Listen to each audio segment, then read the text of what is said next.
Hi friends, నేను సాయి ప్రియ. నేను ఈరోజు నుంచి కొత్తగా లైవ్ స్టార్ట్ చేస్తున్నాను. కుకింగ్ వీడియోస్ అని ఆల్రౌండర్ అన్ని వీడియోస్ చేద్దామని జస్ట్ ఇప్పుడే స్టార్ట్ చేస్తున్నాను. సో ఈరోజు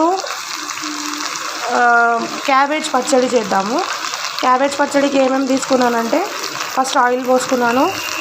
ఆయిల్ తర్వాత క్యాబేజ్ కట్ చేసుకొని, సేమ్ చిన్న చిన్నగా కాకుండా క్యాబేజ్ నార్మల్గా పెద్ద పెద్దగా అయినా సరే, మనం ఎందుకంటే మిక్సీలో వేస్తాం కాబట్టి పెద్ద పెద్దగా అయినా సరే కొంచెం క్యాబేజ్ కట్ చేసుకొని, క్యాబేజ్ వేసుకున్న తర్వాత శనగపప్పు ఉంటుంది కదా, శనగపప్పు వేసుకొని కొంచెం జీలకర్ర, ఒక హాఫ్ టేబుల్ స్పూన్ జీలకర్ర, ఒక 10 to 15 పచ్చిమిరపకాయలు వేసుకొని దీన్ని కొంచెం మగ్గిద్దాము.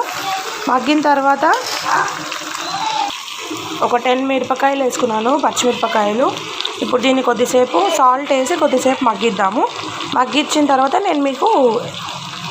తర్వాత నెక్స్ట్ ఏం చేయాలంటే, కొద్దిగా చల్లగైన తర్వాత మిక్సీలో వేసేసుకొని తాలింపు పెట్టేసుకోవాలి, అంతే.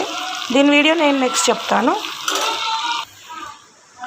సాల్ట్ వేసాను, సాల్ట్ వేసి కలిపేసి ఇప్పుడు మూత పెట్టిస్తాను. కొద్దిసేపు మగ్గనిచ్చిన తర్వాత చల్లగైన తర్వాత మిక్సీలో వేసేసుకొని తాలింపు వేసుకోవాలి, అంతే. బాయ్.